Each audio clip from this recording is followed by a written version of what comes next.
Welcome back to Let's Not Sugarcoat It. Season 3 is here and we're excited to dive into the core of communication, relationships, and leadership. We're your hosts, Bella and Lee, a husband and wife duo with a successful business helping couples and organizations get it together to play a bigger game and elevate their relationships and performance. We believe in keeping it real, so each week we'll bring you incredible guests, entrepreneurs sharing their authentic experiences, along with episodes featuring just the two of us tackling the tough topics. So, if you're ready to enhance your connections and sharpen your leadership skills, you're in the right place. Let's get started. All right, welcome back to another episode of Let's Not Sugarcoat It. Today we have Stephen Paul Edwards, who has joined us. And so Stephen Paul Edwards is the author of The Venus Flytrap, Madness and Mayhem. Mm-hmm. And he also works with people through coaching and counseling. But today we're focusing on the real life lessons behind your work, Stephen, and the patterns people miss when they're in the middle of chaos and practical steps our listeners can use immediately.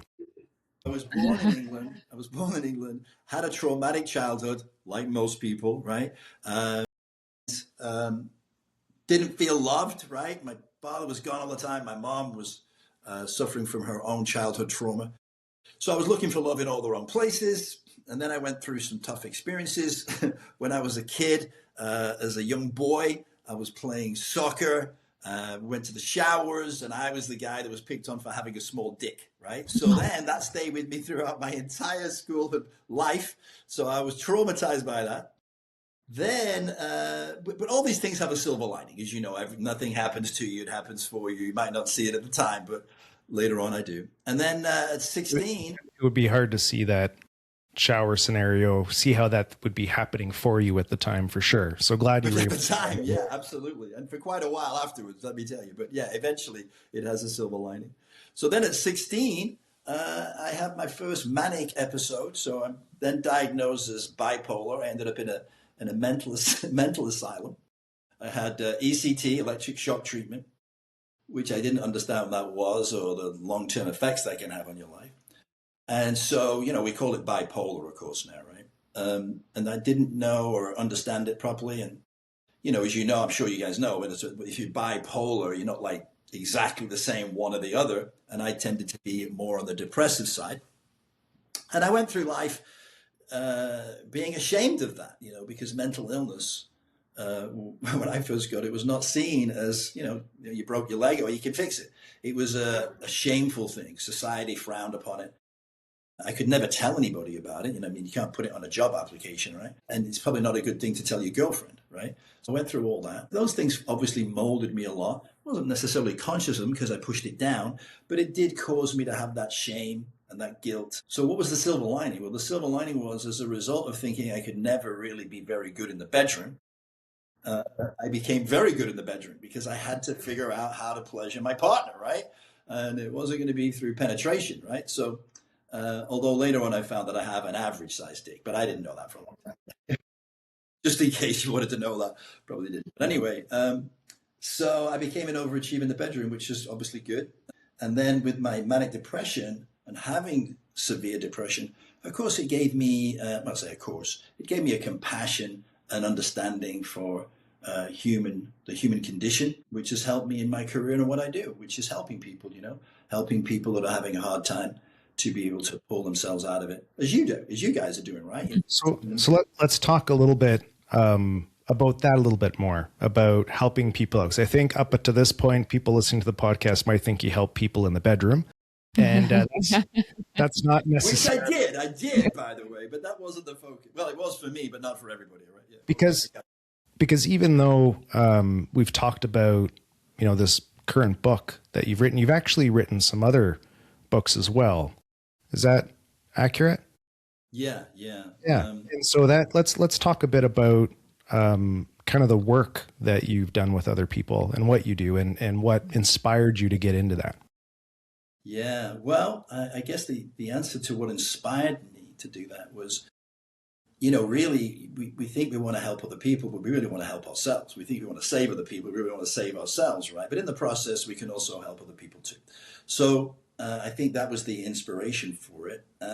Yeah. What is it that you actually do? Yeah. Like what kind of coaching, right? Because again, like Lee said Okay. before, it was listeners might think you help coach people in the bedroom, but you actually coach them in what? I may actually add that to one of my skills. Yeah. So what I do now is I went through all this personal development stuff, worked with Tony Robbins, worked with all these amazing people.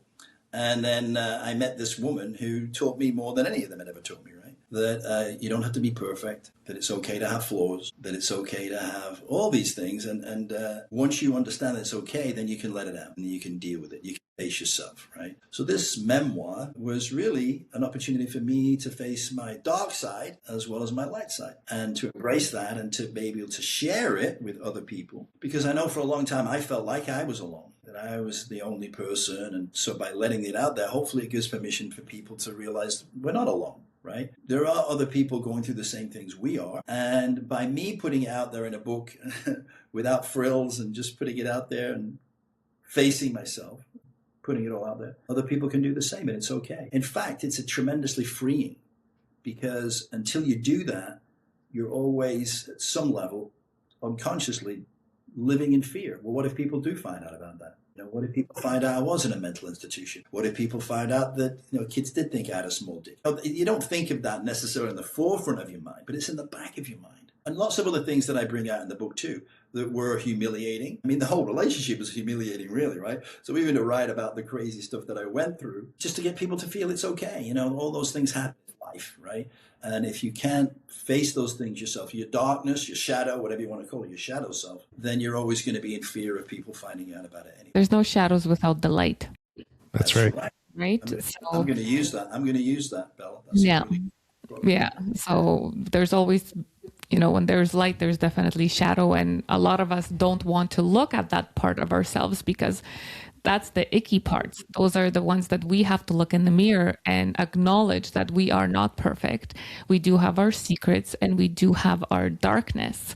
But if we don't address it and we're constantly just living as if we're just the light, the shadows start popping up more and more and more until you actually deal with it, because it does shape who you are.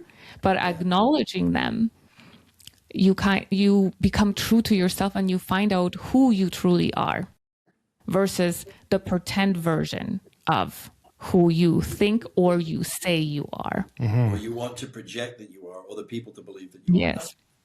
And people, I feel like people can see right through when you're not genuine, right? You always question that person that constantly everything is right, everything is perfect, we never fight, we never do any of it.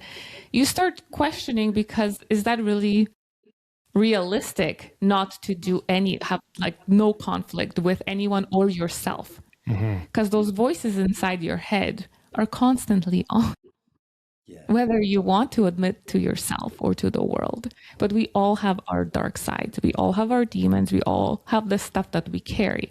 But once we acknowledge them, once we work through them, we're able to move forward much lighter. Yeah.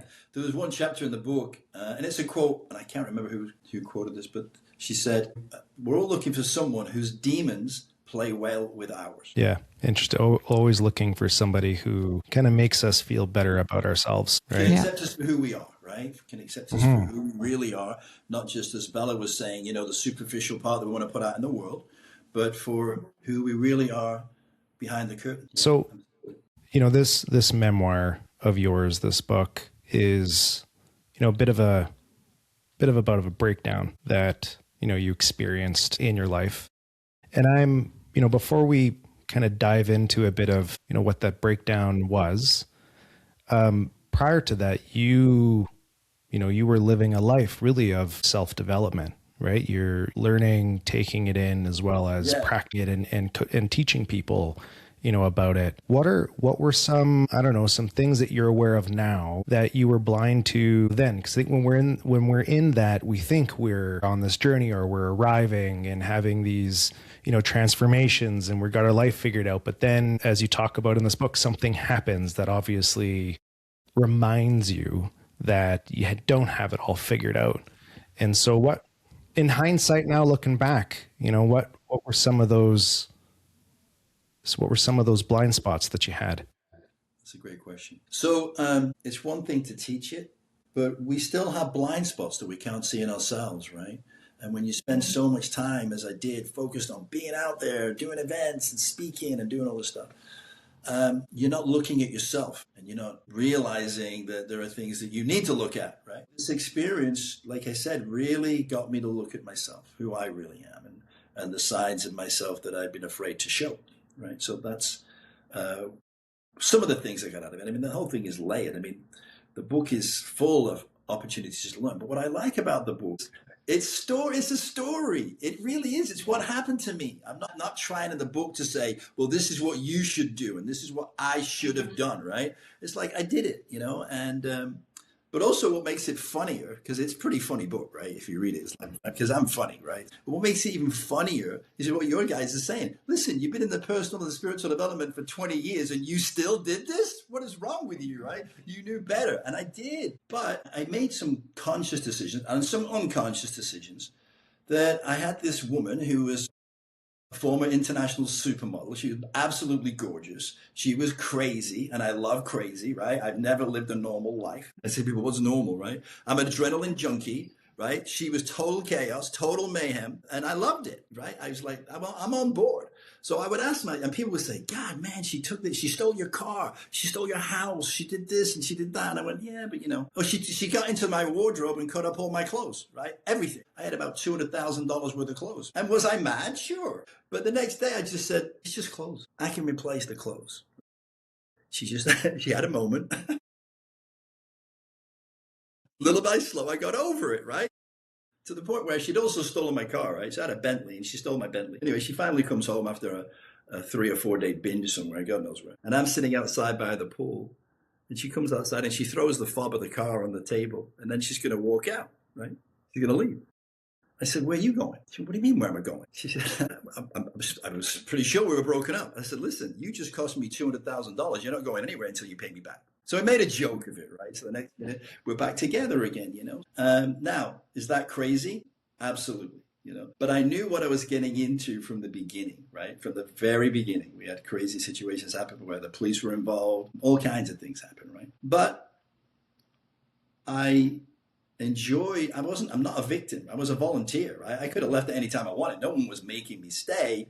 And the question I asked myself, well, this craziness is not going anywhere. This is who she is, right? Is this what you want, right? And I would say, for right now, yes, right? For right now, yes. I knew it wasn't going to last forever, but I was going to enjoy it as best as I could until it became inoperable, right? You couldn't do it anymore, right? Each time I had to let it go. Yeah, go ahead. I think your story is very relatable to many people who are in maybe unhealthy or toxic relationships, where they have this kind of in and out, right? They get fed up, they get angry. When we were talking before, you mentioned that the two of you broke up many, many times, short periods of time back together.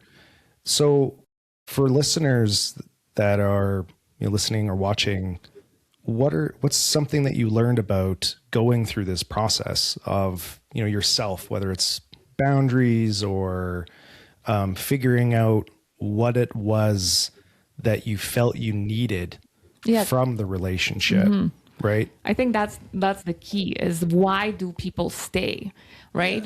What is their internal dialogue and their things that they haven't worked through yet that keeps them coming back to the toxic, to that fill, right? Because you have high highs and low lows, but there's something that is not right within yourself that you are allowing yourself to be on that roller coaster. So Yeah, no, you're right. Exactly. Yeah. I mean, it's not normal. You're definitely not in balance and in your true spiritual nature when that stuff is going on, which actually is what makes it even funnier, right? When you think about all the things that done and all, the learnings and teachings, having a PhD in spiritual counseling, you go, no way. This guy has no way done any personal development. There's no way a spiritual counselor, because it seems so ridiculous, which makes it even funnier. So number one, I felt like I was getting more out of it that was worthwhile for the time being. Now, what did I learn from it? I mean, it was 3 years, right? 3 years of being with her. So I learned a tremendous amount, and we had a great time. We had amazing times together that are just so incredible. I learned that we're all human, and it's okay to have a dark side. It's okay to have, there's no reason to be ashamed of anything, right? Is what things I really wanted to feel, because I know for a long time, with me having that experience as a kid, and me having bipolar and other things, that I felt ashamed. Right. And I learned there's nothing to be ashamed of. You've lived a life, you've been through some things that have made you who you are. Like this experience that I had with Tomas is not something I want to go through again. Right. But I went through it. It's kind of like, you can probably, I'm sure you even say this, right? You've been through some experiences in your life. You probably say, I never want to go through that again. But I'm glad I went through it because it's helped me become who I am today. And I quite like who I am today. Right. And also, I'm not saying that I am healed, right? I'm saying that I'm further along than I was before I had that experience. So, for an example, I'd always been in a relationship. I was married 4 times, and I had tons of relationships as well, right? So, but now, I haven't dated for 3 years. That never happened to me in my life before, right? And I'm not even looking to date anybody. I'm happy, I don't need to get online. I don't need to go on all these little, what do they call them? The apps, right? I'm not on any of them. And I'm happy. Now, that doesn't mean that I won't be open to meeting somebody, but it'll be organic. It'll just come naturally, right? It won't be forced. It's not going to be me looking for somebody. It'll probably, when I'm not looking, I'm more likely to be in that situation. But I'm very happy. My days are full. I'm excited every day to start every day. By the end of the day, I'm exhausted, and so I get to sleep. And I love what I'm doing, right? And I love who I am today. Now, here's the thing. I haven't dated for 3 years. So how am I going to be in a relationship? Well, we don't know, right? We don't know until you are, right? That's going to be the proof in the pudding. So we'll see. But I have to say, in my defense, I haven't spoken to Tomas in 8 years. You're not on trial, by the way. No, I know. I'm just kidding. Yeah. Right? Yeah. Although I am really. I'm not kidding.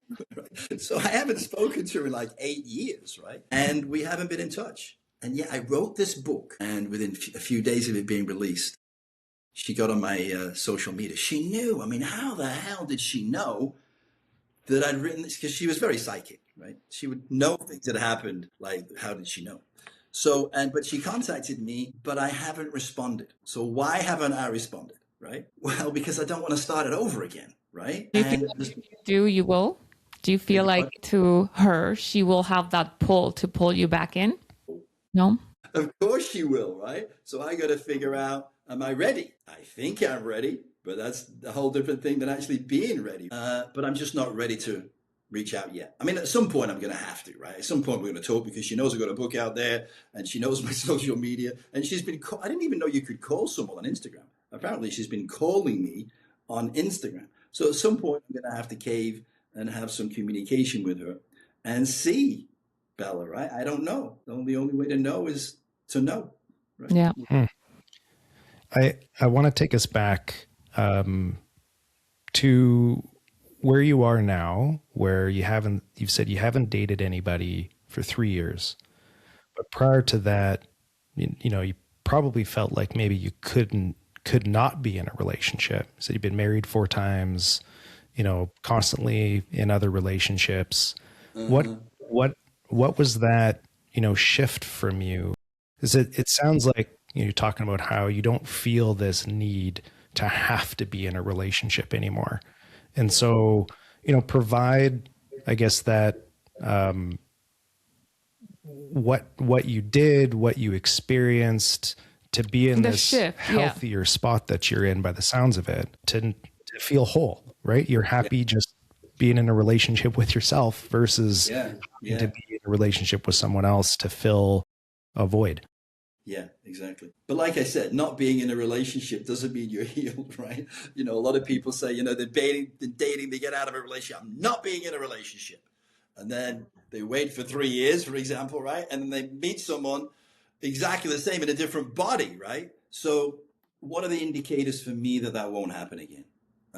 I've had the opportunity to be, and I've met women who are very similar to Mars, just the same thing in a different body, and I haven't got into the relationship with him. I'm not saying I wasn't tempted, but I didn't. And I really don't think I will with Tomas. But again, we'll have to wait and see when that happens. Now, I said to you, I haven't been in touch with Tomas. It's about 8 years. So it was 2017. Yeah, it's about 8 years. I've been in other relationships since then, right? But 3 years ago, so what is 3 years ago? It was like 2022. That was when I just finally said, it just got to that point where I said, is enough is enough. You know, what's the definition of insanity? Doing the same thing over and over again, expecting different results. No, that's not the definition of insanity. It's me. I'm the definition of insanity. I used to say, if you look in the dictionary, insanity is a picture of me. Right? Stephen Paul Edwards. That's right. That's right. Find it right there. So I finally decided to, the words take a time out, but to take some time to be with myself, to reflect on my life. Listen, guys, I used to do a journal, but you know what I never did? I never read it. Do you know what I mean? It was just something that you're supposed to do on this journey of personal development, right? But I never read it. So I realized I needed to really take some time and reflect on my life, because something else I didn't tell you is that my home life was very unhappy. So all I wanted to do was get away from home. I wanted to run away. I actually literally ran away from home a number of times, but they kept catching me. But anyway, I wanted to run away from home. Finally, I managed to escape. And then I spent the rest of my life running away. I was speaking in different cities. I worked with Tony Robbins. We lived in different cities all over the United States. I never found my home because I realized that I am my home. And I was running away from myself. And as you both know, wherever you go, there you are, right? Yeah. So yeah, you can't outrun yourself. That's for sure. You can't outrun yourself. If you're not healing and not dealing, you're running, but you always come with you. So absolutely, yeah. Wherever you go, there you are, right? There you are. So now I don't travel nearly. I mean, I travel very rarely. I'm in my home, and I love being in my home. People think, "Are you okay?" Yeah, I'm fine. I'm great, right? Yeah. So, and that was something I never did. You see, or if I was alone, I didn't want to be alone, right? Yeah. No, I love that perspective that you just provided, because I think a lot of us get drawn to, external validation, being around people, constantly achieving as a form of not spending time with ourselves, right? Because often actually, the answers we seek are in the silence we're avoiding. Absolutely, yeah. And it sounds like I also want to bring this as an important part, because I never thought of it this way, is I do, a daily journaling, but you're right. I don't go back and I don't read the things that I've journaled about, to provide myself with that form of reflection. And I think that, how has that been a powerful tool? Did you find that, like, what was something that you realized in that process of going back into your journaling and reviewing the things that you have written in the past? Yeah, it's a great question. So first of all, and Bella, you would better throw light on this maybe, because maybe it's a guy thing, man. We want to be going forward, right? We're like, go out and get it, make it happen, right? Where women could I could care less about making anything happen. I just want to be here and I want to do this. But what I learned when I went back and read these journals, did you ever see the movie The Shining? Do you ever remember the movie with Jack Nicholson? And he's writing all the time, right? And finally, his wife goes to look at what he's writing, and he's writing the same thing over and over again. It's the same thing.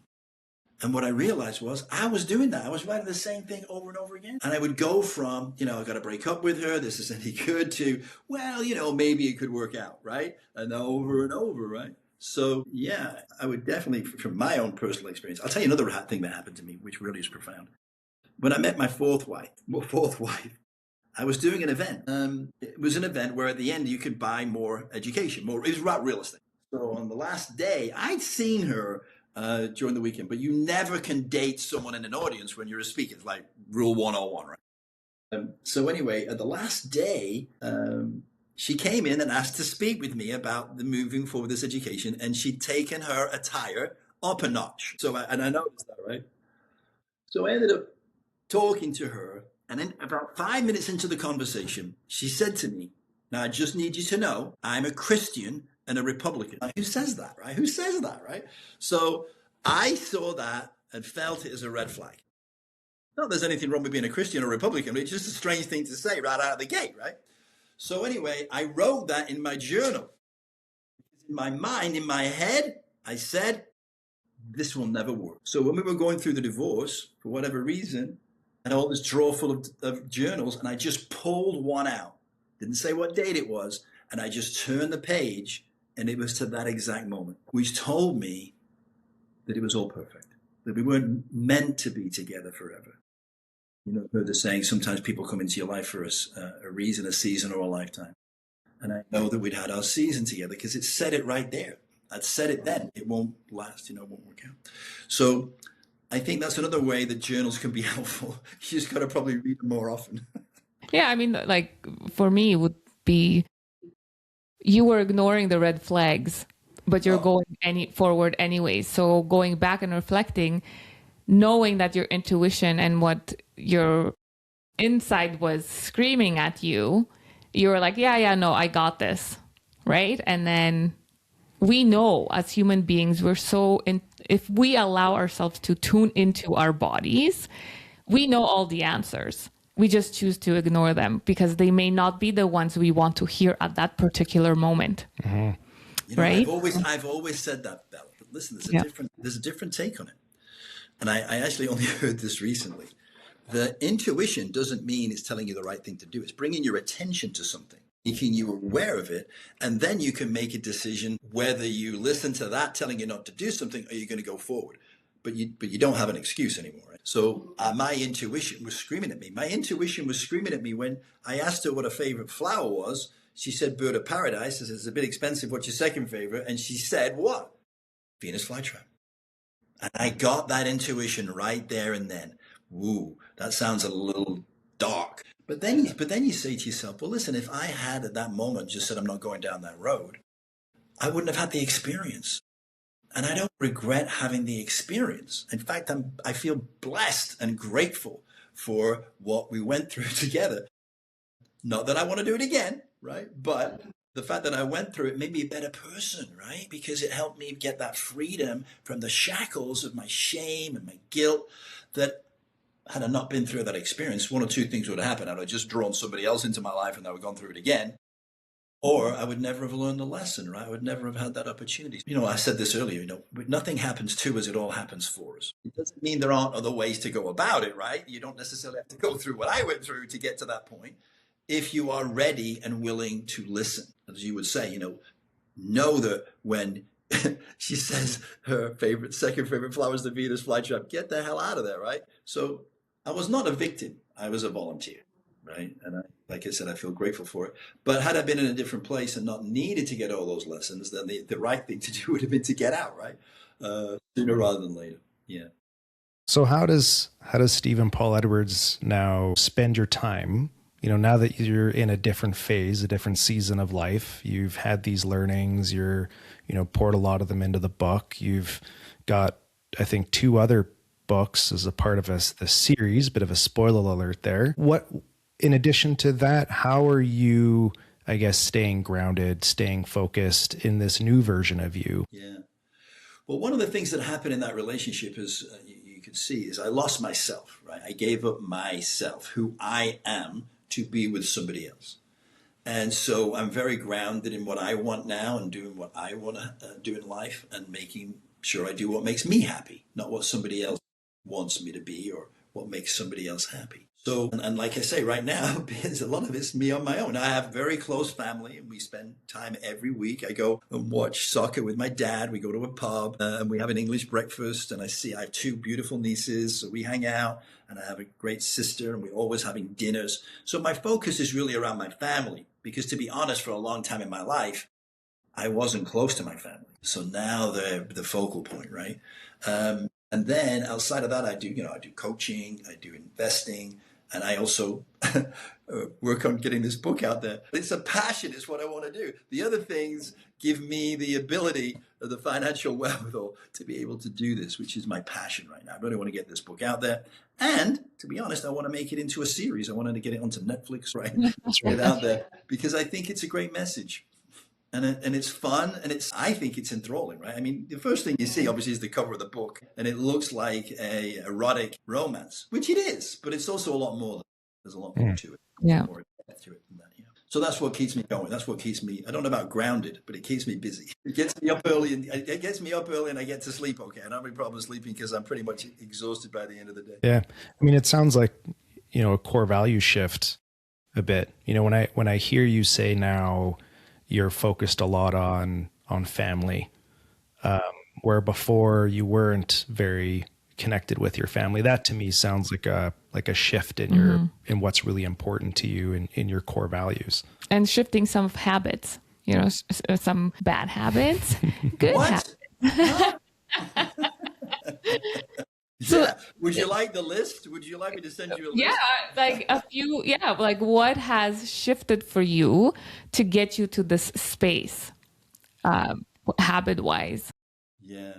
Well, I think, one of the biggest things is that I recognized that I'd given up myself to be with somebody else and that I would no longer do that. So that's a big shift, right? Value shift, value of myself. So building my self-esteem, right, is very important because you don't do those things if you have good self-esteem, right? So that was a trap that I fell into, but also a great learning lesson that had I not learned it in that experience, probably would have still been even more stupid than I am today, right? Yeah.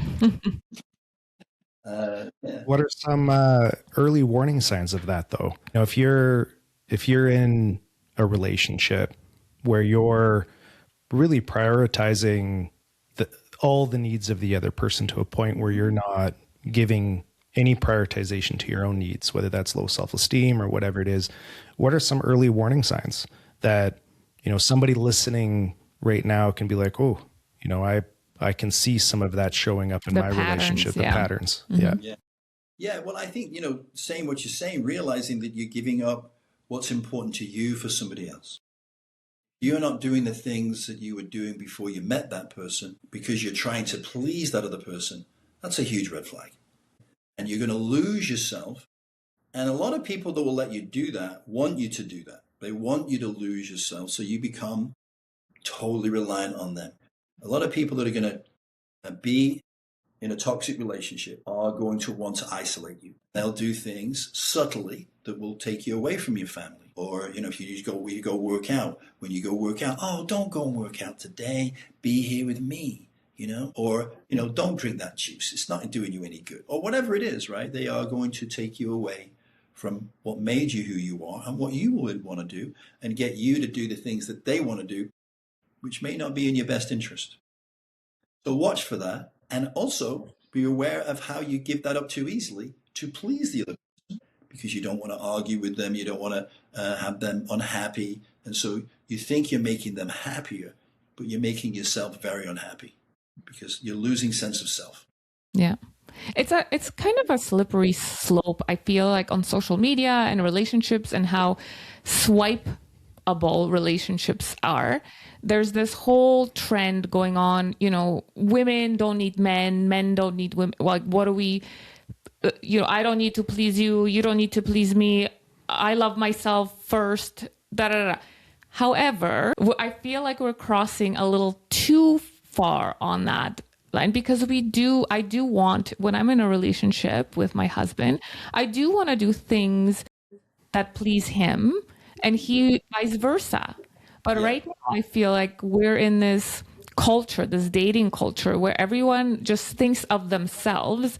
And that word narcissism is flown around all over the place. Oh, he's a narcissist. Oh, she's a narcissist. Well, we're all have narcissistic tendencies because we want the best for ourselves.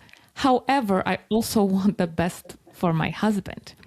So we need to now shift the language, I feel, into what a healthy relationship would look like, where both people are seen and heard versus this pitting each other against each other, right? Mm-hmm. And that's where relationships are so swipeable, swipe left, swipe right. I mean, I haven't been. Yeah, don't know which swipe. I'm not doing that right now, just so you know. Yeah. But yeah, you're talking my language right now. I see this is actually destroying society. I'm not kidding. It's destroying society. Now, this is I'm not going to get too long-winded here, but things have changed significantly in our culture and our society. So now I'm not trying to say that women were not downtrodden for a long, long time, but I'm also not a believer in the men today paying the price for the men in the past. That happened. And now it's about empowering women to be in their own power, not at the expense of men being diminished or treated badly. You got to respect each other. The whole idea of equality is ridiculous. It's just stupid, right?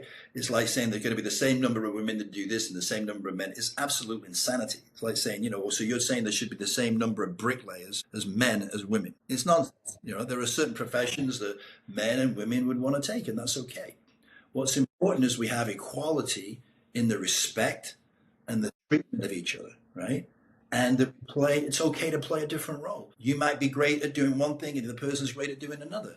It's okay. And then you work together with that to feel empowered. You feel close, you got to have respect and you got to have trust. Without those two things, you don't have a relationship. And I see so many times now where there is an inequality in that, not to be misogynistic, but women treat men very badly, generally. But if a man was to turn around and say the same thing to a woman, they'd be ostracized, right? So I think, as you said, Bella, the pendulum has gone too far to where young men today are feeling diminished, feeling they're not doing as well in school because of this swing of the pendulum too far one way to the other. And so I'm a big advocate for educating people about how to be in a relationship. But, the other person's not going to be there for you. You're not there for them. You're there for each other. Yeah. I feel too also like the way family has been kind of divided, especially when women started going to work.